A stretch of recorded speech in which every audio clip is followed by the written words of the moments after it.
Lumipad patungong The Hague, Netherlands, sina Vice President Sara Duterte at Davao City 1st District Representative Paulo Duterte ngayong umaga. Ito ay upang samahan ang dating Pangulong Rodrigo Duterte sa trial nito sa International Criminal Court. Para sa iba pang detalye, alamin natin ang balita hatid ni Mads Villar Moratilio. Mads.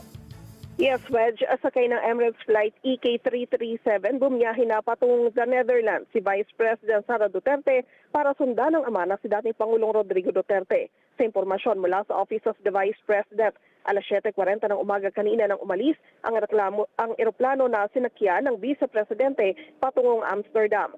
Una rito kagabi nagtangka makapasok sa Villamor Air Base si VP Sara bago pa ibinyahe ang kanyang ama pero hindi siya pinayagan. Sabi niya, binalaan na siya ng kanyang ina na pagkatapos na nangyari kay dating Pangulong Duterte, posible na siya naman ang isunod.